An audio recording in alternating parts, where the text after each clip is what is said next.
ಎಲ್ರಿಗೂ ನಮಸ್ಕಾರ.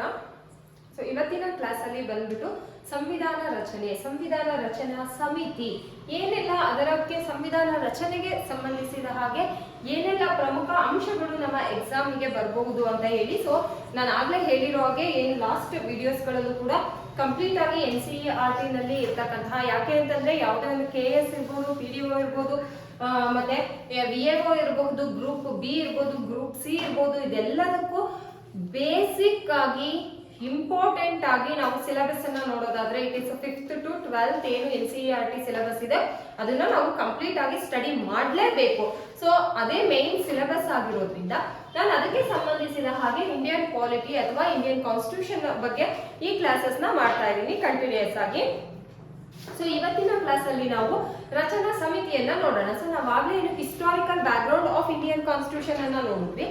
ಅದರ ಪ್ರಕಾರವಾಗಿ ಯಾವ ಕಾಯ್ದೆಗಳು ಜಾರಿಗೆ ಬಂತು ಅಂತ ಹೇಳಿ ನಾವು ಏನು ರೆಗ್ಯುಲೇಟಿಂಗ್ ಆಕ್ಟ್ ಇಂದ ಹಿಡಿದು ಚಾರ್ಟರ್ ಆಕ್ಟ್ ನ ನೋಡಿದ್ವಿ, ಪಿಟ್ಸ್ ಇಂಡಿಯಾ ಆಕ್ಟ್ ನ ನಾವು ನೋಡಿದ್ವಿ, ಹಾಗೆ ಇಂಡಿಯನ್ ಕೌನ್ಸಿಲ್ ಆಕ್ಟ್, ಹಾಗೆ ಭಾರತ ಸರ್ಕಾರ ಕಾಯ್ದೆಯನ್ನ ನಾವು ನೋಡಿದ್ವಿ. ಹೀಗೆ ಎಲ್ಲಾ ಕಾಯ್ದೆಗಳನ್ನ ನೋಡಿ ಕೊನೆಗೆ ಏನು 1946 ಅಲ್ಲಿ ಮಧ್ಯಂತರ ಸರ್ಕಾರವನ್ನ ರಚನೆ ಆಗುವವರೆಗೆ ಆ ನಂತರದಲ್ಲಿ ಏನೆಲ್ಲ ಬೆಳವಣಿಗೆ ಆಯಿತು.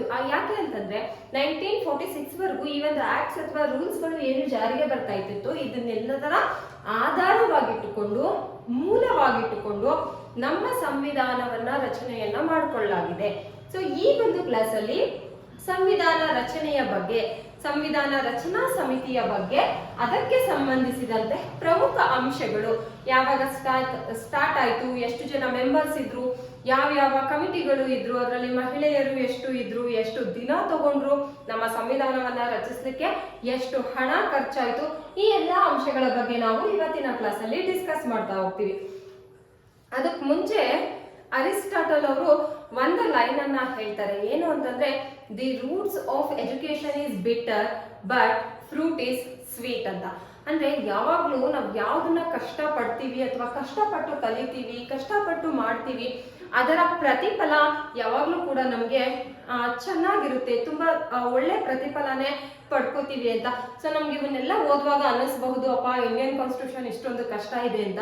ಬಿಕಾಸ್ ನಾವು ಭಾರತೀಯ ಪ್ರಜೆಗಳಾಗಿ ಭಾರತದಲ್ಲಿ ವಾಸ ಮಾಡ್ತಾ ಇರೋದ್ರಿಂದ ಇದು ಬರೀ ಎಕ್ಸಾಮ್ ಪಾಯಿಂಟ್ ಆಫ್ ವ್ಯೂ ಇಂದ ಅಲ್ಲ, ನಾವು ಪ್ರತಿಯೊಬ್ಬರು ಕೂಡ ನಮ್ಮ ಸಂವಿಧಾನದ ಬಗ್ಗೆ ತಿಳ್ಕೊಳ್ಳೋದ್ರ ಅವಶ್ಯಕತೆ ಖಂಡಿತವಾಗಿಯೂ ಇದೆ. ಸೊ ಆ ಕಾರಣದಿಂದ ಕೂಡ ನಾವು ತಿಳ್ಕೋಬೇಕು. ಸೊ ನಮ್ಮ ಎಕ್ಸಾಮಿಗೂ ಕೂಡ ಇದು ತುಂಬಾ ಮುಖ್ಯವಾಗಿ ಇರ್ತಕ್ಕಂತಹ ಒಂದು ವಿಷಯ ಅಂತಾನೆ ಹೇಳ್ಬೋದು. ಇವತ್ತಿನ ಕ್ಲಾಸ್ನ ನಾವು ಸ್ಟಾರ್ಟ್ ಮಾಡೋಣ. ಏನು ಸಂವಿಧಾನ ರಚನೆಯ ಕುರಿತು ಅಥವಾ ಸಂವಿಧಾನ ರಚನಾ ಸಮಿತಿಯನ್ನ ಕುರಿತು ನಾವು ನೋಡೋಣ. ಸೊ ಸಂವಿಧಾನದ ರಚನೆ, ಸೊ ನಾನು ಆಗ್ಲೇ ಹೇಳ್ದಾಗೆ ಸಂವಿಧಾನದ ರಚನೆ ಅಂತಕ್ಕಂತಹದ್ದು ಶುರುವಾಗಿದ್ದು ಏನು 1946ರ ನಂತರ. ಯಾಕೆ ಅಂತಂದ್ರೆ 1946ರ ಮಧ್ಯಂತರ ಸರ್ಕಾರದವರೆಗೆ ನಾವೇನು ಈಗ ಆಲ್ರೆಡಿ ಲಾಸ್ಟ್ ವಿಡಿಯೋದಲ್ಲಿ ಡಿಸ್ಕಸ್ ಮಾಡಿದ್ದೀವಿ, ಈ ಮಧ್ಯಂತರ ಸರ್ಕಾರದ ಪ್ರಮುಖ ಉದ್ದೇಶ ಏನಾಗಿತ್ತು ಅಂತಂದ್ರೆ ಈ ಸಂವಿಧಾನ ರಚನೆಯನ್ನ ಮಾಡ್ತಕ್ಕಂತಹದ್ದೇ ಆಗಿತ್ತು. 1946ರ ಮಧ್ಯಂತರ ಸರ್ಕಾರ ಅದರ ಪ್ರಮುಖ ಉದ್ದೇಶ ಏನು ಅಂತ ಹೇಳಿದ್ರೆ ಸಂವಿಧಾನ ರಚನೆ ಆಗಿತ್ತು.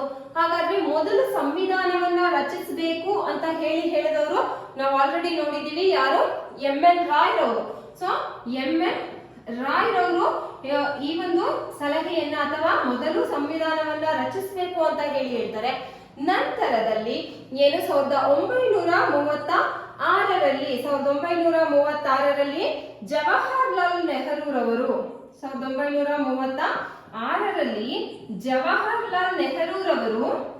ಈ ಒಂದು ಸಂವಿಧಾನ ಕುರಿತಾಗಿ ಅಥವಾ ಸಂವಿಧಾನ ರಚನೆಯ ಕುರಿತಾಗಿ ಮಾತನಾಡ್ತಾರೆ. ಅವರ ಮಾತುಗಳು ಆಶಾದಾಯಕವಾಗಿ ಇರುತ್ತೆ, ಹೆಚ್ಚು ಪರಿಣಾಮಕಾರಿಯಾಗಿ ಇರುತ್ತೆ ಅಂತ ಹೇಳಿ ನಾವು ನೋಡ್ತೀವಿ. ಆದ್ರೆ ಇವರು MN ರಾಯ್ ಅವರು 1934ರಲ್ಲಿ ಈ ಒಂದು ಸಲಹೆಯನ್ನ ಕೊಡ್ತಾರೆ, ಅದ್ರ ಬಗ್ಗೆ ಹೇಳ್ತಾರೆ. ನಂತರದಲ್ಲಿ 1936ರಲ್ಲಿ ನಾವು ಆಲ್ರೆಡಿ ಏನು ಹಿಸ್ಟಾರಿಕಲ್ ಬ್ಯಾಕ್ ಗ್ರೌಂಡ್ ಅಲ್ಲೂ ಕೂಡ ನೋಡಿದ್ದೀವಿ MN ರಾಯ್ ಅವರ ಬಗ್ಗೆ. 1934ರಲ್ಲಿ ಸಂವಿಧಾನವನ್ನ ರಚಿಸುವ ಬಗ್ಗೆ ಸಲಹೆ ಕೊಡ್ತಾರೆ. 1936ರಲ್ಲಿ ಜವಾಹರ್ಲಾಲ್ ನೆಹರೂರವರು ಈ ಒಂದು ಸಂವಿಧಾನದ ರಚನೆಯ ಬಗ್ಗೆ ಕುರಿತು ಮಾತನಾಡ್ತಾರೆ.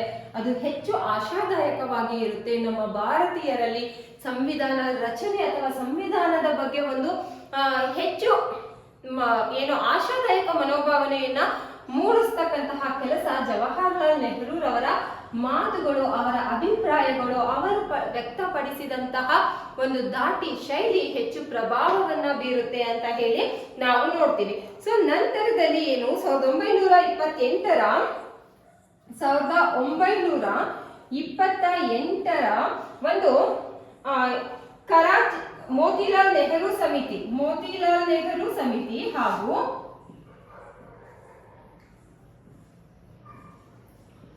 ಮೋತಿಲಾಲ್ ನೆಹರು ಸಮಿತಿ ಮತ್ತು 1931ರ ರಾಷ್ಟ್ರೀಯ ಕಾಂಗ್ರೆಸ್ ಅಧಿವೇಶನ ಕರಾಚಿಯಲ್ಲಿ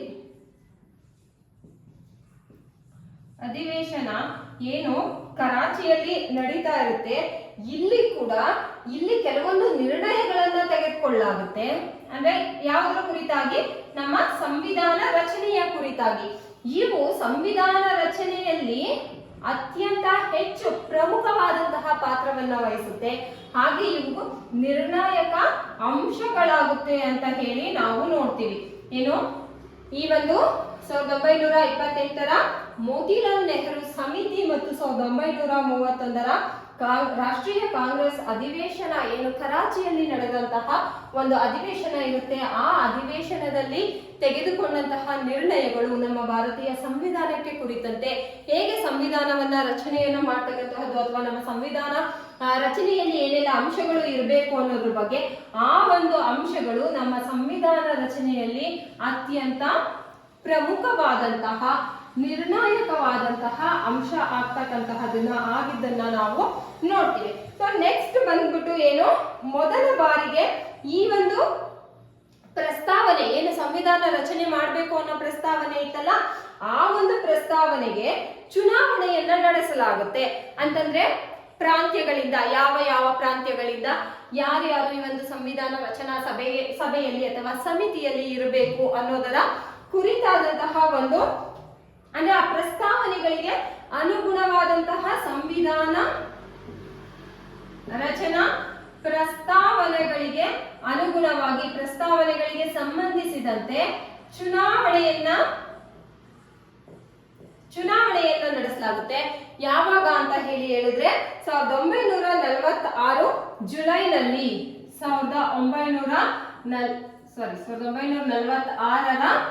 1946ರ ಜುಲೈ ಮಾಹೆಯಲ್ಲಿ ಅಥವಾ ಜುಲೈ ತಿಂಗಳಿನಲ್ಲಿ, the month of July in the year 1946. So the election has been conducted for the forming of the constitutional assembly ಅಂತ ಹೇಳಿ ನಾವು ನೋಡ್ತೀವಿ. ಆ ಒಂದು ಸಂವಿಧಾನ ಸಭೆಯನ್ನ ರಚನೆಯನ್ನ ಮಾಡಲಿಕ್ಕೆ ಸಂವಿಧಾನ ರಚನಾ ಸಮಿತಿಗಾಗಿ 1946ರ ಜುಲೈನಲ್ಲಿ ಚುನಾವಣೆ ನಡೆಸ್ತಕ್ಕಂತಹದನ್ನ ನಾವು ನೋಡ್ತೀವಿ. ಸೊ ಇದರಲ್ಲಿ ದೇಶೀಯ ಸಂಸ್ಥಾನದಿಂದ ಸುಮಾರು 389 ಸದಸ್ಯರು ಚುನಾವಣೆಗೆ ಸ್ಪರ್ಧಿಸಿ ಆಯ್ಕೆಯಾಗ್ತಾರೆ. 389 ಸದಸ್ಯರು ಚುನಾವಣೆಯಲ್ಲಿ ಸ್ಪರ್ಧಿಸಿ ಈ ಒಂದು ಚುನಾವಣೆ ಏನಿದೆ ಈ ಚುನಾವಣೆಯಲ್ಲಿ ಸ್ಪರ್ಧಿಸ್ತಾರೆ. ಚುನಾವಣೆಯಲ್ಲಿ ಸ್ಪರ್ಧಿಸಿ ದೇಶೀಯ ಸಂಸ್ಥಾನಗಳಿಂದ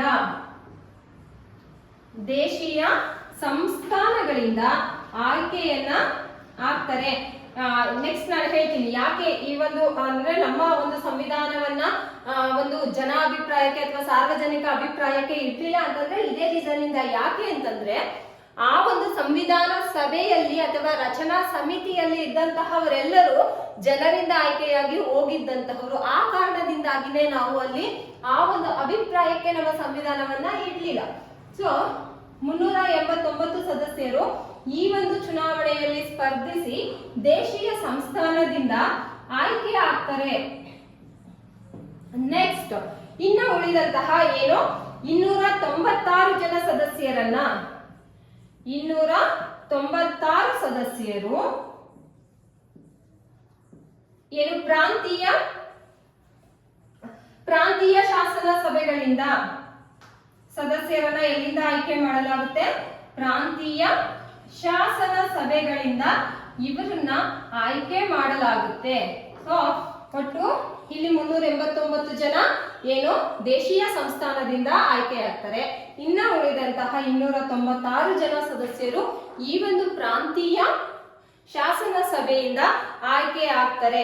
ಸೊ ಹಾಗಾದ್ರೆ ಈ ಸದಸ್ಯರು ಯಾವ ಯಾವ ಒಂದು ವಿಭಾಗಗಳಿಂದ ಅಥವಾ ಅನುಸೂಚಿತ ಜಾತಿ ಇರ್ಬೋದು, ಬುಡಕಟ್ಟು ಪಂಗಡಗಳು ಇರ್ಬೋದು, ಇವುಗಳಿಂದ ಆಯ್ಕೆಯಾದ್ರು ಎಷ್ಟು ಜನ ಸದಸ್ಯರು ಅಂತ ಹೇಳಿ ನಾವು ನೋಡೋದಾದ್ರೆ, ಮೊದಲನೇದಾಗಿ ಕಾಂಗ್ರೆಸ್ ನಿಂದ 208 ಸದಸ್ಯರು, ಕಾಂಗ್ರೆಸ್ ನಿಂದ 208 ಜನ ಸದಸ್ಯರು ಆಯ್ಕೆಯಾಗೋದನ್ನ ನಾವು ನೋಡ್ತೀವಿ. ಮುಸ್ಲಿಂ ಲೀಗ್ ನಿಂದ 73 ಸದಸ್ಯರು ಮುಸ್ಲಿಂ ಲೀಗ್ ನಿಂದ ಅಂತ ಹೇಳಿ ನಾವು ನೋಡ್ತೀವಿ. ಇನ್ನು ಸ್ವತಂತ್ರ ಅಭ್ಯರ್ಥಿಗಳು ಏನಿರ್ತಾರೆ ಅವರು 8 ಜನ ಸ್ವತಂತ್ರ ಅಭ್ಯರ್ಥಿಗಳು ಈ ಒಂದು ಚುನಾವಣೆಯಿಂದಾಗಿ ಈ ಒಂದು ಸಂವಿಧಾನ ರಚನಾ ಸಭೆಗೆ ಆಯ್ಕೆಯನ್ನ ಹೊಂದುತ್ತಾರೆ. ಸ್ವತಂತ್ರ ಅಭ್ಯರ್ಥಿಗಳು ಆಗಿ ಅಂತ ಹೇಳಿ ನಾವು ನೋಡ್ತೀವಿ. ಇನ್ನು ಕಮ್ಯುನಿಸ್ಟ್, ಸಿಖ್, ಅನುಸೂಚಿತ ಜಾತಿ, ಬುಡಕಟ್ಟು ಮತ್ತು ಕೃಷಿಕ್ ಪ್ರಜಾ, ಯೂನಿಯನಿಸ್ಟ್, ಅನುಸೂಚಿತ ಜಾತಿ, ಯೂನಿಯನಿಸ್ಟ್, ಮುಸ್ಲಿಂ ಹಾಗೂ ಯೂನಿಯನಿಸ್ಟ್. ಸೊ ಇವ್ರುಗಳೆಲ್ಲ ಏನು ತಲಾ 1ರಂತೆ ಸದಸ್ಯರುಗಳು ಆಯ್ಕೆ ಆಗ್ತಕ್ಕಂತಹದನ್ನ ನಾವು ನೋಡ್ತೀವಿ. ಸೊ ಇದಿಷ್ಟು ನಮಗೆ ಪ್ರಮುಖವಾಗಿ ಬೇಕಾಗಿರ್ತಕ್ಕಂತಹದ್ದು. ಇನ್ನು ಮಿಕ್ಕಿದ್ದ ಎಲ್ಲದ್ರಿಂದ ಏನು ಒಬ್ಬೊಬ್ರೆ ಕೂಡ ಆಯ್ಕೆ ಆಗಿರ್ತಾರೆ. ಕಾಂಗ್ರೆಸ್ ನಿಂದ 208 ಜನ, ಮುಸ್ಲಿಂ ಲೀಗ್ ನಿಂದ 73 ಜನ ಹಾಗೂ ಸ್ವತಂತ್ರ ಅಭ್ಯರ್ಥಿಗಳು 8 ಜನ ಆಯ್ಕೆ ಆಗ್ತಕ್ಕಂತಹದ್ದು. ಈ ಒಂದು ಪಟ್ಟಿಯನ್ನ ನಾವು ಪ್ರಮುಖವಾಗಿ ಇಲ್ಲಿ ಗಮನಿಸಬೇಕಾಗುತ್ತೆ. ಹಾಗಾದ್ರೆ ಈ ಒಂದು ಸಂವಿಧಾನ ರಚನಾ ಸಭೆ ಏನಾಗಿತ್ತು ಅಂತ ಹೇಳಿದ್ರೆ, ಚುನಾಯಿತ ಸದಸ್ಯರಿಂದ ಚುನಾವಣೆಯ ಮುಖಾಂತರ ಅಂದ್ರೆ ಪರೋಕ್ಷವಾಗಿ ಆಲ್ರೆಡಿ ಇವರೆಲ್ಲರೂ ಚುನಾಯಿತರಾಗಿದ್ರು. ಸೊ ಆ ಕಾರಣಕ್ಕೆ ನಾನು ಆಗ್ಲೇ ಹೇಳಿದಾಗೆ ಸಂವಿಧಾನವನ್ನ ಏನು ಸಾರ್ವಜನಿಕ ಅಭಿಪ್ರಾಯಕ್ಕೆ ನಾವು ಎಲ್ಲೋ ಇಡ್ಲಿಕ್ಕೆ ಹೋಗ್ಲಿಲ್ಲ, ಬಿಕಾಸ್ ಅದರ ಅವಶ್ಯಕತೆ ಇರ್ಲಿಲ್ಲ ಅಂತ ಹೇಳಿ ನಾವು ನೋಡ್ತೀವಿ. ಸೊ ಒಟ್ಟಿನಲ್ಲಿ ಇದರಲ್ಲಿ ನಾವು ಏನು ನೋಡೋದಾದ್ರೆ, ಈ ಒಂದು 296 ಜನ ಸದಸ್ಯರು ಮತ್ತು 93 ಜನರು ದೇಶೀಯ ಒಂದು ಸಂಸ್ಥಾನಗಳಿಂದ ನೇಮಕವನ್ನಗೊಂಡಿರ್ತಾರೆ. ಇದು ಏನು ದೇಶ ವಿಭಜನೆಯಾಗುತ್ತೆ, ಭಾರತದ ವಿಭಜನೆಯಾಗುತ್ತೆ, ಆ ಸಂದರ್ಭದ ನಂಬರ್ಸ್ಗಳನ್ನ ನಾವು ನೋಡೋಣ. ಸೊ ಭಾರತ ದೇಶ ವಿಭಜನೆಯಾದ ನಂತರದಲ್ಲಿ ಸಂವಿಧಾನ ರಚನಾ ಸಮಿತಿಯ ಸದಸ್ಯರ ಸಂಖ್ಯೆ ಎಷ್ಟು ಅಂತ ಹೇಳಿದ್ರೆ, ನಾವು ಸದಸ್ಯರ ಸಂಖ್ಯೆ ಬಂದು ಯಾವಾಗ ಇದು ಭಾರತದ ಯಾವಾಗ ವಿಭಜನೆ ಆಯ್ತಲ್ಲ ಆ ನಂತರದಲ್ಲಿ, ವಿಭಜನೆಯ ನಂತರದಲ್ಲಿನ ಸಂಖ್ಯೆ ಇದು. ಸೊ 299 ಆಗಿರುತ್ತೆ, 299. ಹಾಗೆಯೇ ಬ್ರಿಟಿಷ್ ಇಂಡಿಯಾ ಒಂದು ಪ್ರಾಂತ್ಯಗಳಿಂದ 299 ನಾವಲ್ಲಿ ಏನ್ ನೋಡಿದ್ವಿ ಅದು. ಹಾಗೆ ದೇಶೀಯ ಸಂಸ್ಥಾನಗಳಿಂದ ಇಲ್ಲಿ ಚೇಂಜ್ ಆಗ್ತಾ ಬರುತ್ತೆ. ದೇಶೀಯ ಸಂಸ್ಥಾನಗಳಿಂದ ಸದಸ್ಯರ ಒಂದು ಸಂಖ್ಯೆ ಏನಿರುತ್ತೆ ಅದು ಬಂದ್ಬಿಟ್ಟು 70 ಆಗುತ್ತೆ. 70 ಸದಸ್ಯರು ಇಲ್ಲಿ ಬರ್ತಕ್ಕಂತಹದನ್ನ ನಾವು ನೋಡ್ತೀವಿ. ಸೊ ಮತ್ತೆ ಏನು 93, ಇಲ್ಲಿ 299 ನೋಡ್ತೀವಿ, 70 ನಾವು ನೋಡ್ತೀವಿ. ಅಗೇನ್ ಇಲ್ಲಿ ಏನಾಗುತ್ತೆ ಅಂತ ಹೇಳಿದ್ರೆ 296 ಸದಸ್ಯರು ಮತ್ತೆ 93 ದೇಶೀಯ ಸಂಸ್ಥಾನಗಳಿಂದ ಮತ್ತೆ ಸದಸ್ಯರ ನೇಮಕವನ್ನ ನಾವು ನೋಡ್ತೀವಿ. ಇಲ್ಲಿ ಏನು ಸಂವಿಧಾನ ರಚನಾ ಸಮಿತಿ ಅಥವಾ ಸಭೆಯನ್ನ ನಾವು ನೋಡ್ತೀವಿ, ಅದರಲ್ಲಿ ಅಲ್ಲಿನ ಸದಸ್ಯರ ಸಂಖ್ಯೆಗಳು ಬದಲಾಗ್ತಾ ಬರುತ್ತೆ. ಯಾಕೆ ಅಂತಂದ್ರೆ, ಏನು ಭಾರತದ ವಿಭಜನೆಗೆ ಮುಂಚೆ ನಾವು ನೋಡಿದಂತಹ ಸದಸ್ಯರ ಸಂಖ್ಯೆ, ಭಾರತದ ವಿಭಜನೆ ಆದ ನಂತರದಲ್ಲಿ ಈ ಒಂದು ಸದಸ್ಯರ ಸಂಖ್ಯೆಯನ್ನ ನಾವು ಇಲ್ಲಿ ನೋಡ್ತಕ್ಕಂತಹದ್ದು. ಸೊ ಇದಿಷ್ಟು ಆದ ನಂತರದಲ್ಲಿ ಏನು 1947ರಲ್ಲಿ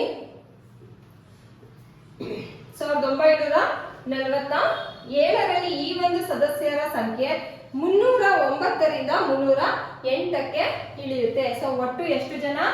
309ರಿಂದ 308ಕ್ಕೆ ಇಳಿತಕ್ಕಂತಹದನ್ನ ನಾವು ನೋಡ್ತೀವಿ. ಸೊ ಇದು ಯಾವಾಗ ಅಂತ ಹೇಳಿದ್ರೆ 1947ರಲ್ಲಿ.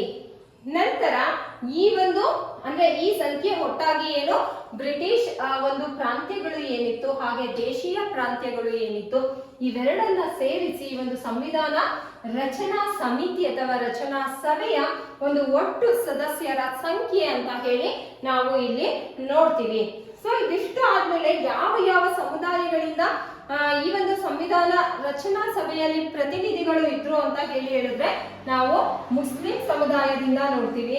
ಹಾಗೆ ಎಲ್ಲ ಮುಸ್ಲಿಂ ಇರ್ಬೋದು, ಸಿಖ್ ಇರ್ಬೋದು, ಕ್ರೈಸ್ತ, ಪರಿಶಿಷ್ಟ ಜಾತಿ, ಕಮ್ಯುನಿಸ್ಟ್, ಗೂರ್ಖಾ ಸಮುದಾಯ ಮತ್ತು ಆಂಗ್ಲೋ ಇಂಡಿಯನ್ ಈ ಎಲ್ಲಾ ಸಮುದಾಯಗಳಿಂದ ಸದಸ್ಯರು ಈ ನಮ್ಮ ಸಂವಿಧಾನ ರಚನಾ ಸಭೆಯಲ್ಲಿ ರಚನಾ ಸಮಿತಿಗೆ ನೇಮಕವನ್ನಗೊಂಡಿರ್ತಾರೆ.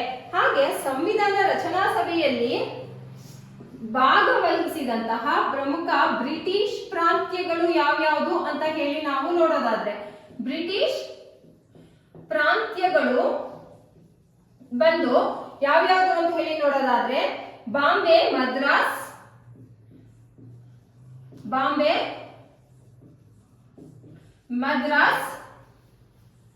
ಬಿಹಾರ್,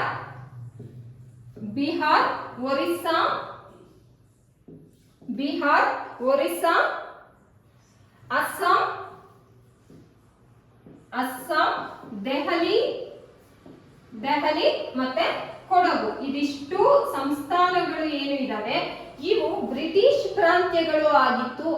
ಈ ಒಂದು ಬ್ರಿಟಿಷ್ ಪ್ರಾಂತ್ಯಗಳು ಏನು 7 ಪ್ರಾಂತ್ಯಗಳನ್ನ ನಾವು ನೋಡ್ತೀವಿ. ಈ 7 ಪ್ರಾಂತ್ಯಗಳು ಬಾಂಬೆ, ಮದ್ರಾಸ್, ಬಿಹಾರ್, ಒರಿಸ್ಸಾ, ಅಸ್ಸಾಂ, ದೆಹಲಿ, ಕೊಡಗು ಈ 7 ಪ್ರಾಂತ್ಯಗಳು ಕೂಡ ಏನು ಬ್ರಿಟಿಷ್ ಪ್ರಾಂತ್ಯಕ್ಕೆ ಸೇರಿದಂತಹ ಅಂದ್ರೆ ಸಂವಿಧಾನ ರಚನಾ ಸಭೆಯಲ್ಲಿ ಭಾಗವಹಿಸಿದಂತಹ ರಚನೆಯಿಂದ ನೇಮಕಗೊಂಡಂತಹ ಅಥವಾ ಭಾಗವಹಿಸಿದಂತಹ ಬ್ರಿಟಿಷ್ ಪ್ರಾಂತ್ಯಗಳು ಅಂತ ಹೇಳಿ ನೋಡ್ತೀವಿ.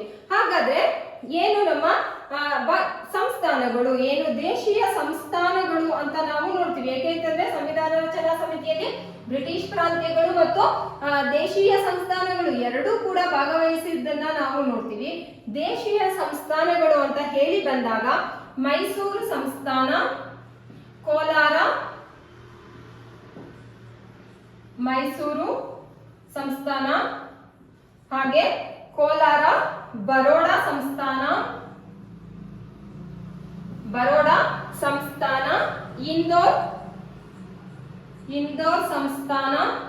ಇಂದೋರ್ ಸಂಸ್ಥಾನ, ಹಾಗೆ ಜೈಪುರ ಸಂಸ್ಥಾನ, ಹಾಗೆ ಪಂಜಾಬ್ ಸಂಸ್ಥಾನ ಮತ್ತೆ ಉದಯಪುರ ಸಂಸ್ಥಾನ. ಸೊ ಇದಿಷ್ಟು ಸಂಸ್ಥಾನಗಳು ಏನಿದೆ ಇದಿಷ್ಟು ಕೂಡ ನಮ್ಮ ಭಾರತದ ಸಂವಿಧಾನ ರಚನಾ ಸಮಿತಿಯಲ್ಲಿ ಭಾಗವಹಿಸಿದಂತಹ ಪ್ರಮುಖವಾದಂತಹ ಸಂಸ್ಥಾನಗಳು ಆಗಿರುತ್ತೆ. ಅದರಲ್ಲಿ ಬ್ರಿಟಿಷ್ ಪ್ರಾಂತ್ಯಗಳು ಬಂದು ಏನು ಬಾಂಬೆ, ಮದ್ರಾಸ್, ಬಿಹಾರ್, ಒರಿಸ್ಸಾ, ಅಸ್ಸಾಂ, ದೆಹಲಿ, ಕೊಡಗು ಅಂತ ಹೇಳಿ ನಾವು ನೋಡ್ತೀವಿ. ಹಾಗೆ ದೇಶೀಯ ಸಂಸ್ಥಾನಗಳು ಬಂದು ನಮ್ಮ ಮೈಸೂರು ಸಂಸ್ಥಾನ, ಕೋಲಾರ ಸಂಸ್ಥಾನ ಮತ್ತೆ ಬರೋಡ, ಇಂದೋರ್, ಜೈಪುರ, ಪಂಜಾಬ್ ಮತ್ತೆ ಉದಯಪುರ ಇವಿಷ್ಟು ಪ್ರಾಂತ್ಯಗಳು ನಮ್ಮ ಸಂವಿಧಾನ ರಚನಾ ಸಭೆಯಲ್ಲಿ ಭಾಗವಹಿಸಿದಂತಹ ಪ್ರಮುಖವಾದಂತಹ ಪ್ರಾಂತ್ಯಗಳಾಗಿವೆ. ಇದು ತುಂಬಾ ಇಂಪಾರ್ಟೆಂಟ್. ಯಾಕೆ ಅಂತಂದ್ರೆ ಬ್ರಿಟಿಷ್ ಪ್ರಾಂತ್ಯಗಳು ಯಾವುದು ಅಂತ ಕೇಳಬಹುದು ಅಥವಾ ದೇಶೀಯ ಪ್ರಾಂತ್ಯಗಳು ಯಾವುದು ಅಂತ ಹೇಳಿ ಕೇಳಬಹುದು. ಅಥವಾ ನಾವು ಆಲ್ರೆಡಿ ಕ್ವೆಶ್ಚನ್ ಪೇಪರ್ ನ ನೋಡಿರೋ ಹಾಗೆ ಆಪ್ಷನ್ಸ್ ಅಲ್ಲಿ ಬ್ರಿಟಿಷ್ ಪ್ರಾಂತ್ಯಗಳನ್ನ ಕೊಟ್ಟು ಬೇರೆ ದೇಶೀಯ ಪ್ರಾಂತ್ಯಗಳನ್ನ ಒಂದು ಆಪ್ಷನ್ ಕೊಟ್ಟು ಯಾವುದು ಸರಿ ಇಲ್ಲ ಅಂತ ಕೇಳಬಹುದು ಅಥವಾ ಯಾವುದು ಹೊಂದಾಣಿಕೆ ಆಗೋದಿಲ್ಲ ಅಂತ ಕೂಡ ಕೇಳಬಹುದು. ಸೊ ಆ ಕಾರಣದಿಂದಾಗಿ ನಾವು ಈ ಪ್ರಾಂತ್ಯಗಳನ್ನ ನೆನ್ಪಿಟ್ಕೋಬೇಕು. ಇದಿಷ್ಟು ಬಂದು ಯಾವ ಯಾವ ಪ್ರಾಂತ್ಯಗಳು ಭಾಗವಹಿಸಿತು ನಮ್ಮ ಸಂವಿಧಾನ ರಚನಾ ಸಮಿತಿಯಲ್ಲಿ ಅಂತ ಹೇಳಿ ನಾವು ನೋಡ್ತೀವಿ. ಇನ್ನು ನೆಕ್ಸ್ಟ್ ನಾವು ಬಂದ್ಬಿಟ್ಟು ಇದರಲ್ಲಿ ಪ್ರಮುಖವಾಗಿ ಮಹಿಳೆಯರು ಕೂಡ ಭಾಗವಹಿಸಿರ್ತಕ್ಕಂತಹದನ್ನ ನಾವು ನೋಡ್ತೀವಿ. ಎಷ್ಟು ಜನ ಮಹಿಳಾ ಸದಸ್ಯರು ಭಾಗವಹಿಸಿರ್ತಾರೆ ಅಂತ ಹೇಳಿದ್ರೆ 15 ಜನ ಮಹಿಳೆಯರು ಭಾಗವಹಿಸಿರ್ತಾರೆ. ಅದರಲ್ಲಿ 15 ಜನ ಮಹಿಳೆಯರು ಈ ಒಂದು ಸಂವಿಧಾನ ರಚನಾ ಸಮಿತಿಯಲ್ಲಿ ಇರ್ತಾರೆ ಅಥವಾ ಭಾಗವಹಿಸಿರುತ್ತಾರೆ ಅಂತ ಹೇಳಿ ನಾವು ನೋಡ್ತೀವಿ. ಅದರಲ್ಲಿ ಪ್ರಮುಖರು ಯಾರ್ಯಾರು ಅಂತ ಹೇಳಿ ನಾವು ನೋಡೋದಾದ್ರೆ ವಿಜಯಲಕ್ಷ್ಮಿ ಪಂಡಿತ್, ಸುಚೇತಾ ಕೃಪಲಾನಿ,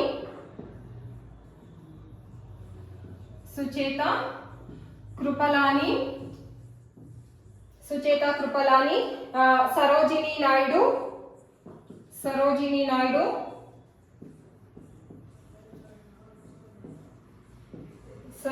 ನಾಯ್ಡು ಇರ್ತಾರೆ ಪ್ರಮುಖವಾಗಿ. ಹಾಗೆ ರಾಜಕುಮಾರಿ ಅಮೃತ್ ಕೌರ್,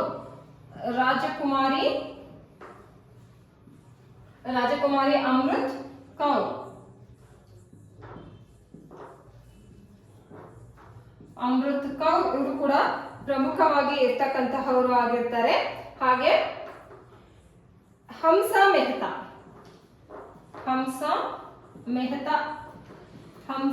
ಮೆಹ್ತಾ ಅಂತಕ್ಕಂಥವ್ರು ಕೂಡ ಇರ್ತಾರೆ. ಹಾಗೆ ದುರ್ಗಾಬಾಯಿ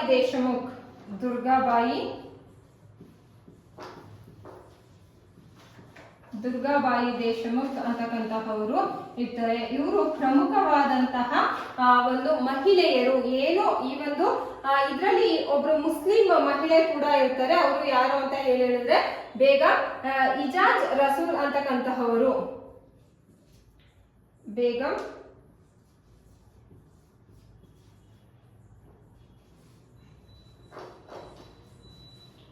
ಇಜಾಜ್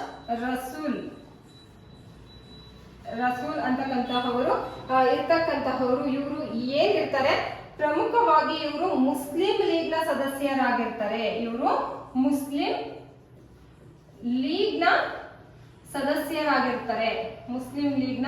ಸದಸ್ಯರಾಗಿರ್ತಾರೆ.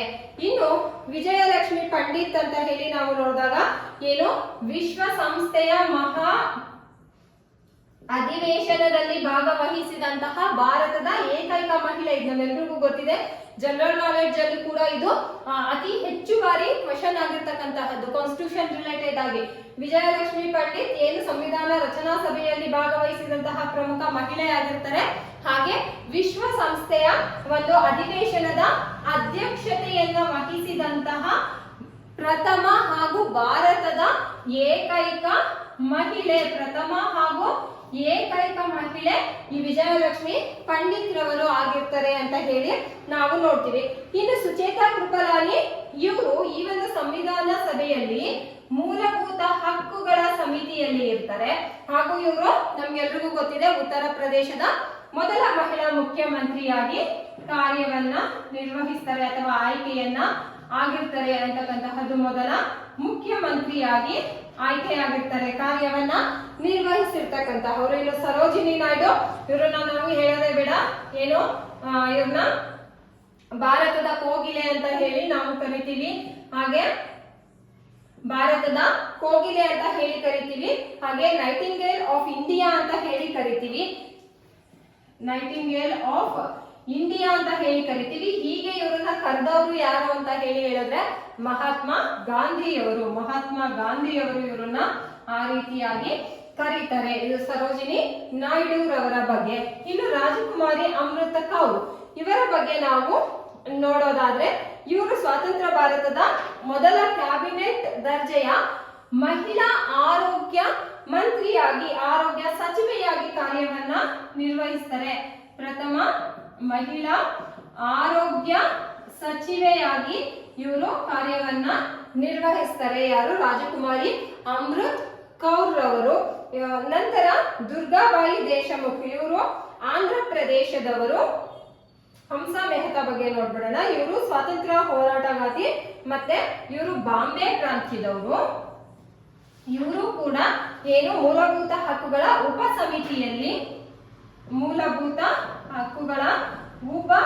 ಸಮಿತಿಯಲ್ಲಿ ಸದಸ್ಯರಾಗಿರ್ತಾರೆ. ಇವರು ನಮ್ಮ ಸಂವಿಧಾನ ರಚನಾ ಸಭೆಯಲ್ಲಿ ಇವರು ಬಾಂಬೆ ಮೂಲದವರು ಅಥವಾ ಬಾಂಬೆ ಪ್ರಾಂತ್ಯದವರು. ಮೂಲಭೂತ ಹಕ್ಕುಗಳ ಉಪ ಸಮಿತಿಯ ಸದಸ್ಯರಾಗಿ ಇವರು ಇರ್ತಾರೆ. ನೆಕ್ಸ್ಟ್ ದುರ್ಗಾಬಾಯಿ ದೇಶಮುಖ್ ರವರನ್ನ ನಾವು ನೋಡೋದಾದ್ರೆ ಇವರು ಆಂಧ್ರ ಪ್ರದೇಶದ ಏನು ರಾಜಮಂಡ್ರಿ ಅವರು, ಆಂಧ್ರ ಪ್ರದೇಶದ ರಾಜಮಂಡ್ರಿ ಇವರ ಮೂಲ. ಇವರು ಸಾಮಾಜಿಕ ಕಾರ್ಯಕರ್ತೆಯಾಗಿ ಸಾಮಾಜಿಕ ಸೇವೆಯಲ್ಲಿ ತಮ್ಮನ್ನು ತೊಡಗಿಸಿಕೊಂಡಂತಹ ಕಾರ್ಯಕರ್ತರಾಗಿರ್ತಾರೆ. ಸಾಮಾಜಿಕ ಸೇವೆಯಲ್ಲಿ ತೊಡಗಿಸಿಕೊಂಡಂತಹ ಕಾರ್ಯಕರ್ತರಾಗಿರ್ತಾರೆ. ಸೊ ಇದಿಷ್ಟು ಏನು 15 ಜನ ನಮ್ಮ ಒಂದು ಸಂವಿಧಾನ ರಚನಾ ಸಮಿತಿಯಲ್ಲಿ ಮಹಿಳಾ ಸದಸ್ಯರು ಇರ್ತಾರೆ, ಮಹಿಳೆಯರು ಭಾಗವಹಿಸಿರ್ತಾರೆ. ಅದರಲ್ಲಿ ಇವರು ಪ್ರಮುಖರಾದಂತಹವರು ಆಗಿರ್ತಾರೆ. ಸೊ ಇನ್ನು ಮಿಕ್ಕವರು ಏನಿದ್ದಾರೆ ಅವರು ಏನು ರೇಣುಕಾ ರಾಯ್ ಇರ್ಬೋದು, ಕಮಲಾ ಚೌಧರಿ, ಅಮ್ಮು ಸ್ವಾಮಿನಾಥನ್, ಪೂರ್ಣಿಮಾ ಬ್ಯಾನರ್ಜಿ, ಅನ್ನಿ ಮಸ್ಕರಿಣಿ, ದಾಕ್ಷಾಯಿಣಿ ವೇಲಯದನ್, ಲೀಲಾ ರಾಯ್ ಮತ್ತೆ ಮಾಲತಿ ಚೌಧರಿ. ಸೊ ಈ ಒಟ್ಟು 15 ಜನ. ಅದರಲ್ಲಿ ಪ್ರಮುಖವಾಗಿ ಈ ಒಂದು 6-7 ಜನರ ಬಗ್ಗೆ ನಾವು ನೆನ್ಪಿಟ್ಕೊಳ್ಳೇಬೇಕು. ಸೊ ಹಾಗಾಗಿ ಇಂಪಾರ್ಟೆಂಟ್ ಆಗಿರೋ ಈ 7 ಜನರ ಬಗ್ಗೆ ನಾನು ಎಕ್ಸ್ಪ್ಲೈನ್ ಮಾಡಿದ್ದೀನಿ. ಸೊ ಇದಿಷ್ಟು ಬಂದ್ಬಿಟ್ಟು ಮಹಿಳಾ ಸದಸ್ಯರ ಬಗ್ಗೆ, ಅಥವಾ ಯಾರೆಲ್ಲ ಮಹಿಳೆಯರು ನಮ್ಮ ಭಾರತದ ಸಂವಿಧಾನ ರಚನಾ ಸಭೆಯಲ್ಲಿ ತಾವು ಪ್ರಮುಖವಾದ ಪಾತ್ರವನ್ನ ವಹಿಸಿದ್ರು ಅನ್ನೋದನ್ನ ನಾವು ನೋಡಿದ್ವಿ. ಹಾಗಾದ್ರೆ ಮೊದಲ ಬಾರಿಗೆ ಈ ಸಂವಿಧಾನ ರಚನಾ ಸಭೆಯ ಕಾರ್ಯ ಆರಂಭವಾದದ್ದು ಯಾವಾಗ ಅಂತ ಹೇಳಿ ನಾವು ನೋಡೋದಾದ್ರೆ, ಯಾವಾಗ ಕಾರ್ಯ ಆರಂಭ ಆಯ್ತು ಅಂತ ಹೇಳಿ ನಾವು ನೋಡೋದಾದ್ರೆ 1946 ಡಿಸೆಂಬರ್ 9ರಂದು ಪ್ರಥಮವಾಗಿ ಸಂವಿಧಾನ ರಚನಾ ಸಭೆಯ ಕಾರ್ಯ ಆರಂಭವನ್ನ ಆಗ್ತಕ್ಕಂತಹದನ್ನ ನಾವು ನೋಡ್ತೀವಿ. ಆದ್ರೆ ಈ ಸಭೆಯಲ್ಲಿ ಮುಸ್ಲಿಂ ಲೀಗ್ ಏನ್ ಮಾಡ್ತಾರೆ, ಬಹಿಷ್ಕಾರವನ್ನ ಮಾಡ್ತಾರೆ. ಯಾಕೆ ಅಂತಂದ್ರೆ ಇಲ್ಲಿ 211 ಸದಸ್ಯರು ಮಾತ್ರ ಇದ್ರು. ಆ ಕಾರಣದಿಂದಾಗಿ ಈ ಒಂದು ಸಭೆಯಲ್ಲಿ ಮುಸ್ಲಿಂ ಲೀಗ್ಗೆ ಸಂಬಂಧಪಟ್ಟಂತಹ ಸದಸ್ಯರು ಯಾರೆಲ್ಲ ಇರ್ತಾರೆ ಅವರು ಬಹಿಷ್ಕಾರವನ್ನ ಮಾಡ್ತಕ್ಕಂತಹದನ್ನ ನಾವು ನೋಡ್ತೀವಿ. ಹಾಗೆ ಈ ಸಭೆಯಲ್ಲಿ ಇದು ಇಂಪಾರ್ಟೆಂಟ್, ತಾತ್ಕಾಲಿಕ ಅಧ್ಯಕ್ಷರಾಗಿ ನೇಮಕಗೊಂಡಿದ್ದಂತಹವರು ಯಾರು ಅಂತ ಹೇಳಿದ್ರೆ ಸಚ್ಚಿದಾನಂದ ಸಿನ್ಹಾರವರು ತಾತ್ಕಾಲಿಕ ಅಧ್ಯಕ್ಷರು. ಇದು ಸಂವಿಧಾನ ರಚನಾ ಸಭೆಯ ತಾತ್ಕಾಲಿಕ ಅಧ್ಯಕ್ಷತೆಯನ್ನು ವಹಿಸಿದಂತಹವರು ಸಚ್ಚಿದಾನಂದ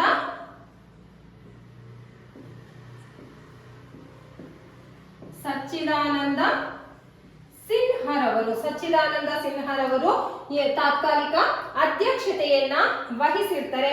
ಸೊ ನಂತರ ಶಾಶ್ವತ ಅಧ್ಯಕ್ಷರು ನಮ್ಮೆಲ್ಲರಿಗೂ ಗೊತ್ತು, ಡಾಕ್ಟರ್ ರಾಜೇಂದ್ರ ಪ್ರಸಾದ್ ಅವರು. ಇವರು ಯಾವಾಗ ಶಾಶ್ವತ ಅಧ್ಯಕ್ಷರಾಗಿ ಆಯ್ಕೆ ಆಗ್ತಾರೆ ಅಥವಾ ಶಾಶ್ವತ ಅಧ್ಯಕ್ಷತೆಯನ್ನ ವಹಿಸ್ಕೋತಾರೆ ಅಂತ ಹೇಳಿ ನಾವು ನೋಡೋದಾದ್ರೆ 1946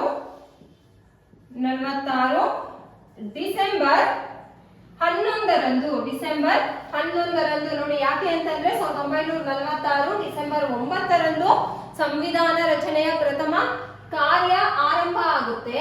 ಆ ಸಂದರ್ಭದಲ್ಲಿ ತಾತ್ಕಾಲಿಕ ಅಧ್ಯಕ್ಷರಾಗಿ ಸಚ್ಚಿದಾನಂದ ಸಿನ್ಹಾರವರು ಇರ್ತಾರೆ. ನಂತರ ಶಾಶ್ವತ ಅಧ್ಯಕ್ಷರನ್ನ ಡಾಕ್ಟರ್ ರಾಜೇಂದ್ರ ಪ್ರಸಾದ್, ಇದು ನಮ್ಮೆಲ್ಲರಿಗೂ ಗೊತ್ತಿರುತ್ತೆ. ಆಮೇಲೆ ಕರಡು ಸಮಿತಿಯ ಅಧ್ಯಕ್ಷರು ಬಂದ್ಬಿಟ್ಟು ಡಾಕ್ಟರ್ BR ಅಂಬೇಡ್ಕರ್. ಇಲ್ಲೇ ಜಾಸ್ತಿ ನಾವು ಕನ್ಫ್ಯೂಸ್ ಮಾಡ್ಕೊಳ್ಳೋದು, ಅಧ್ಯಕ್ಷರು ಅಂದ ತಕ್ಷಣ ಅಂಬೇಡ್ಕರ್ ಹಾಕ್ಬಿಡ್ತಾರೆ. ಇಲ್ಲಿ ಸಂವಿಧಾನ ರಚನಾ ಸಭೆಯ ಅಧ್ಯಕ್ಷರು ಮತ್ತೆ ತಾತ್ಕಾಲಿಕ ಅಧ್ಯಕ್ಷರು ಅಂತ ಕೇಳಿದಾಗ ಡಾಕ್ಟರ್ ರಾಜೇಂದ್ರ ಪ್ರಸಾದ್ ಅಲ್ಲ, ಸಚ್ಚಿದಾನಂದ ಸಿನ್ಹಾರವರು ಆಗಿರ್ತಾರೆ.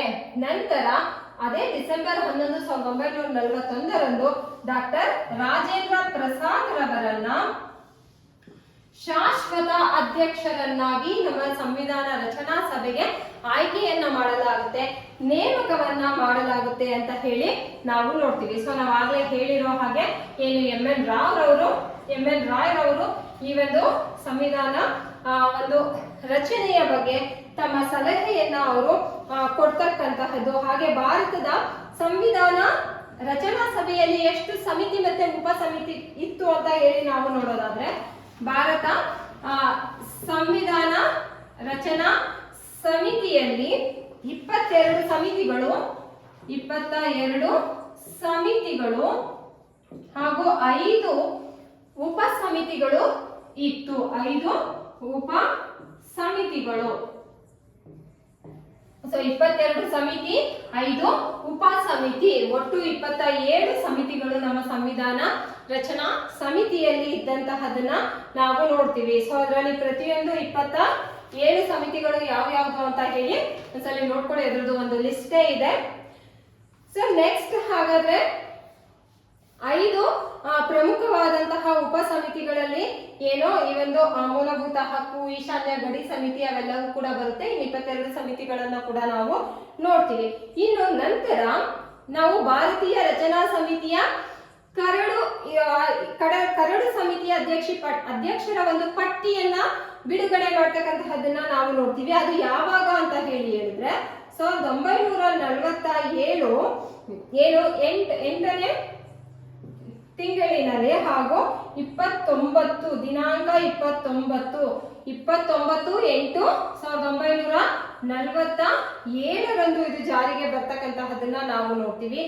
ಇದರ ಅಧ್ಯಕ್ಷರಾಗಿ ಆಯ್ಕೆಯಾಗ್ತಕ್ಕಂತಹವರು ಯಾರು?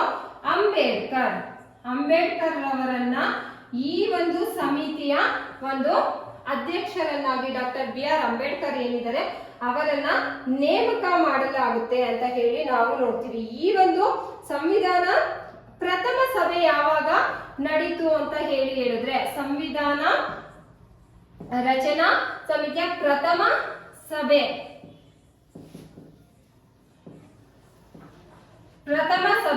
ನಡೆದಂತಹದ್ದು 9/12/1946ರಲ್ಲಿ. ಸೊ ಆಲ್ರೆಡಿ ನಾವು ಲಾಸ್ಟ್ ಏನ್ ಡಿಸ್ಕಸ್ ಮಾಡಿದ್ವಿ. ಪ್ರಥಮವಾಗಿ ಈ ಒಂದು ಸಭೆ, ಇದರ ಅಧ್ಯಕ್ಷರು ಸಚ್ಚಿದಾನಂದ ಸಿನ್ಹಾ ಅಂತ ನಾವೀಗ ಆಲ್ರೆಡಿ ಏನ್ ನೋಡಿದ್ವಿ. ಈ ಒಂದು ದಿನಾಂಕದಂದು ಈ ಒಂದು ಸಭೆ ನಡೀತಕ್ಕಂತಹದನ್ನ ನಾವು ನೋಡ್ತೀವಿ. ನಾನು ಆಗ್ಲೇ ಹೇಳಿದೆ, ಈ ಒಂದು ಸಭೆಯಲ್ಲಿ ಎಷ್ಟು ಜನ ಸದಸ್ಯರು ಇರ್ತಾರೆ? 211 ಇರ್ತಾರೆ. ಇದನ್ನ ಮುಸ್ಲಿಂ ಲೀಗ್ ಬಹಿಷ್ಕರಿಸುತ್ತೆ ಅಂತ ಹೇಳಿ ಕೂಡ ನಾವು ಇದರಲ್ಲಿ ನಾವು ನೋಡಿದೀವಿ. ಇದು ಸಂವಿಧಾನದ ರಚನಾ ಸಮಿತಿಯ ಪ್ರಥಮ ಸಭೆ. ಸೊ ನಂತರದಲ್ಲಿ ಏನು ಡಾಕ್ಟರ್ ರಾಜೇಂದ್ರ ಪ್ರಸಾದ್ ರವರು ಶಾಶ್ವತ ಅಧ್ಯಕ್ಷರಾಗಿ ನೇಮಕವನ್ನ ಆಗ್ತಾರೆ. ಸೊ ಹಾಗಾದ್ರೆ 2ನೇ ಸಭೆ ಯಾವಾಗ ನಡೆಯುತ್ತೆ ಅಂತ ಹೇಳಿದ್ರೆ ನಾವು ಆಲ್ರೆಡಿ ನೋಡಿದ್ವಿ 11/12/1946 ಅಲ್ಲಿ. ಸೊ ಆಗ ಶಾಶ್ವತ ಅಧ್ಯಕ್ಷರನ್ನ ಕೂಡ ನೇಮಕ ಆಗ್ತಾರೆ. ಅದು 2ನೇ ಸಭೆಯಾಗಿರುತ್ತೆ. ಸಂವಿಧಾನ ರಚನಾ ಸಮಿತಿಯ 2ನೇ ಸಭೆ ಯಾವಾಗ ನಡೆಯುತ್ತೆ ಅಂತ ಹೇಳಿದ್ರೆ ನಾವಾಗಲೇ ನೋಡಿರೋ ಹಾಗೆ 11/12/1946 ಅಲ್ಲಿ ನಡೀತಕ್ಕಂತಹದ್ದು. ಸೊ ಹಾಗಾದ್ರೆ ಸಂವಿಧಾನ ವಿಧೇಯಕಗಳು, ನಿರ್ಣಯಗಳನ್ನ ಯಾವಾಗ ಮಂಡಿಸಲಾಗುತ್ತೆ? ಸಂವಿಧಾನದ ವಿಧೇಯಕಗಳು ಅಂತ ನಾವೇನ್ ನೋಡ್ತೀವಿ. ಸಂವಿಧಾನದ ವಿಧೇಯಕಗಳು ಅಥವಾ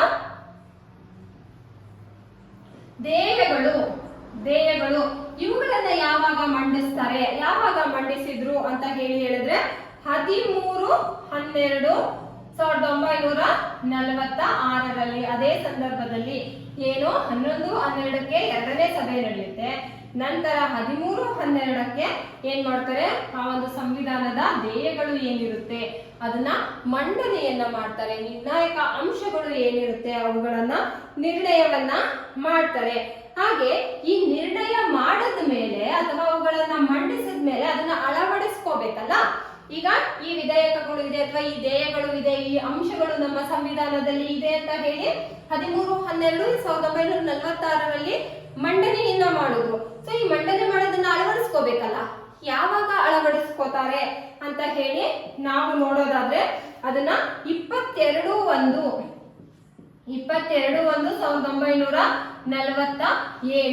13/12/46ರಲ್ಲಿ ಮಂಡನೆಯನ್ನ ಮಾಡ್ತಾರೆ. ಇದರಲ್ಲಿ ಆ ನಿರ್ಣಯಗಳನ್ನ, ಆ ದೇಯಕಗಳನ್ನ ಏನು ಅಳವಡಿಸಿಕೊಳ್ಳಲಾಗುತ್ತದೆ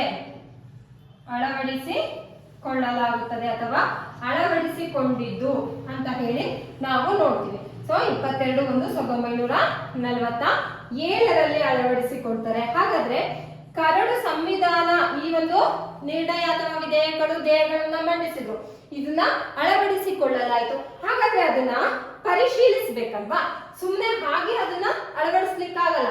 ಸೊ ಹಾಗೆ ಆ ಕರಡು ಸಂವಿಧಾನ ಏನಿತ್ತು, ಕರಡು ಸಂವಿಧಾನವನ್ನ ಪರಿಶೀಲಿಸ್ಲಿಕ್ಕೆ ಎಷ್ಟು ದಿನ ತೆಗೆದುಕೊಂಡ್ರು ಅಂತ ಹೇಳಿ ನಾವು ನೋಡಿದ್ರೆ 114 ದಿನಗಳನ್ನ ತೆಗೆದುಕೊಳ್ತಾರೆ.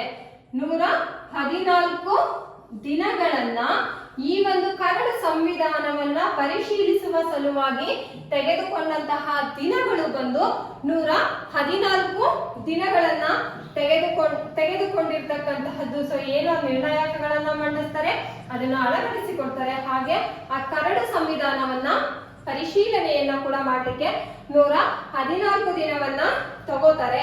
ನಂತರ ಸಂವಿಧಾನದ ಕರಡು ಸಮಿತಿಯನ್ನ ಏನು ಅದನ್ನ ಪರಿಶೀಲಿಸಿ ಆಯ್ತು. ಪರಿಶೀಲಿಸಿ ಆದ್ಮೇಲೆ ಏನ್ ಮಾಡ್ಬೇಕು, ಅದನ್ನ ಸಬ್ಮಿಟ್ ಮಾಡ್ಬೇಕು ಅಲ್ವಾ, ಅಂದ್ರೆ ಏನು ಅದನ್ನ ಸಲ್ಲಿಸಬೇಕು.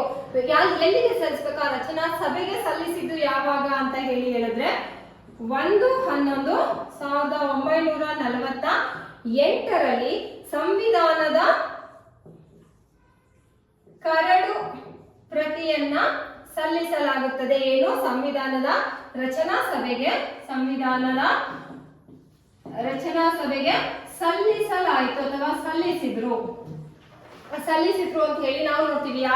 ಅಂದ್ರೆ 1/11/1948 ಅಲ್ಲಿ ಆ ಒಂದು ಸಂವಿಧಾನ ರಚನಾ ಸಭೆಗೆ ಸಲ್ಲಿಸ್ತಾರೆ. ಹಾಗಾದ್ರೆ ಇದನ್ನ ನಾವು ಯಾವಾಗ ರಚನಾ ಸಭೆಗೆ ಸಲ್ಲಿಸಿದ ಮೇಲೆ ಅದನ್ನ ಅಂಗೀಕರಿಸಬೇಕು. ಪರಿಶೀಲಿಸ್ತಾರೆ, ಪರಿಶೀಲನೆಯನ್ನ ಮಾಡಿ ಅದನ್ನ ಸಲ್ಲಿಸ್ತಾರೆ. ಸಲ್ಲಿಸಿದ ಮೇಲೆ ಅಂಗೀಕರಿಸಬೇಕು, ಅಂಗೀಕರಿಸಿದ ಮೇಲೆ ಜಾರಿಗೊಳಿಸಬೇಕು. ಸೊ ಹಾಗಾಗಿ ಇದನ್ನ ನಾವು ಯಾವಾಗ ಅಂಗೀಕರಿಸಿದ್ವಿ ಅಂತ ಹೇಳಿದ್ರೆ ನಮ್ಮೆಲ್ರಿಗೂ ಗೊತ್ತಿದೆ. ಏನು 26 ನವೆಂಬರ್ 26/11/1949 1949 ಏನು ನವೆಂಬರ್ 26 ಇದನ್ನ ಏನ್ ಮಾಡ್ತೀವಿ, ಇದನ್ನ ಅಂಗೀಕರಿಸಲಾಗುತ್ತದೆ. ಅಂಗೀಕರಿಸ್ತಾರೆ, ನಂತರ ಸಲ್ಲಿಸ್ತಾರೆ, ಅದನ್ನ ಅಂಗೀಕರಿಸಲಾಯಿತು. ನಂತರ ಇದನ್ನ ಜಾರಿಗೊಳಿಸ್ಬೇಕಲ್ಲ. ಯಾವಾಗ ಜಾರಿ ಆಯ್ತು ನಿಮ್ಮೆಲ್ರಿಗೂ ಗೊತ್ತು. ಏನು January 26, 1950 ಇದನ್ನ ಜಾರಿಗೊಳಿಸಲಾಗುತ್ತದೆ.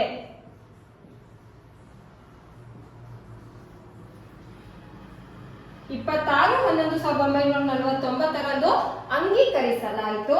ನಂತರ 26/1/1950 ಅದನ್ನ ಜಾರಿಗೊಳಿಸಲಾಯಿತು ಅಂತ ಹೇಳಿ ನಾವು ನೋಡ್ತೀವಿ. ಸೊ ನಂತರ ಏನು 2015ರಿಂದ ಈ ಒಂದು ದಿನವನ್ನ, ಯಾವ ದಿನವನ್ನ ನಾವು ಸಂವಿಧಾನ ದಿನವನ್ನಾಗಿ ಆಚರಿಸಿಕೊಂಡು ಬರ್ತಾ ಇದೀವಿ ಅಂತ ಹೇಳಿದ್ರೆ ನವೆಂಬರ್ 26 ನಾವು ಸಂವಿಧಾನ ದಿನವನ್ನಾಗಿ ಆಚರಣೆಯನ್ನ ಮಾಡಿಕೊಂಡು ಬರ್ತಾ ಇದೀವಿ. ಇದನ್ನು ಕೇಳ್ಬೋದು, ಸಂವಿಧಾನ ದಿನವನ್ನಾಗಿ ನವೆಂಬರ್ 26 ಯಾವಾಗಿಂದ ಅಂತ ಹೇಳಿದ್ರೆ ನಾವು ಅನ್ಕೊಂಡ್ಬಿಡ್ತೀವಿ ಯಾವಾಗ ನಮ್ಮ ಸಂವಿಧಾನ ಜಾರಿಗೆ ಬಂತು ಆವಾಗಿಂದ 1950 ಅಂತ. ಇಲ್ಲ, 2015ರಿಂದ ಈ ಒಂದು ಸಂವಿಧಾನ ದಿನವನ್ನಾಗಿ ಆಚರಿಸಿಕೊಂಡು ಬರ್ತಾ ಇದ್ದೀವಿ ನವೆಂಬರ್ 26 ಅಂತ ಹೇಳಿ ನಾವು ನೋಡ್ತೀವಿ. ಹಾಗಾದ್ರೆ ಈ ಸಂವಿಧಾನ ಜಾರಿಗೆ ಬಂತಲ್ಲ, ಏನು ನಾವು 26 ಜನವರಿ 1950 ಜಾರಿಗೊಳಿಸಲಾಯ್ತಲ್ಲ, 1949 ನವೆಂಬರ್ 26 ಅಂಗೀಕರಿಸಿದ್ವಿ. ಜಾನ್ವರಿ 26 1950 ಅದನ್ನ ಜಾರಿಗೊಳಿಸಲಾಯಿತು. ಹಾಗಾದ್ರೆ ಇದು ಜಾರಿಗೊಂಡಂತಹ ಸಂದರ್ಭದಲ್ಲಿ ಇದರಲ್ಲಿ ಎಷ್ಟು ವಿಧಿಗಳು ಇತ್ತು, ಏನೆಲ್ಲ ಅಂಶಗಳು ಇತ್ತು ಅಂತ ಹೇಳಿ ನಾವು ನೋಡೋದಾದ್ರೆ ಆ ಸಂದರ್ಭದಲ್ಲಿ ಇದ್ದಂತಹ ವಿಧಿಗಳು ಏನು 315 ವಿಧಿಗಳು. ಇದು ಮೂಲ ಸಂವಿಧಾನದಲ್ಲಿ ಅಥವಾ ಸಂವಿಧಾನ ಜಾರಿಗೊಂಡಂತಹ ಸಂದರ್ಭದಲ್ಲಿ ಇದ್ದಂಥದ್ದು. 8 ಪರಿಶಿಷ್ಟಗಳನ್ನ ಒಳಗೊಂಡಿತ್ತು ಮತ್ತು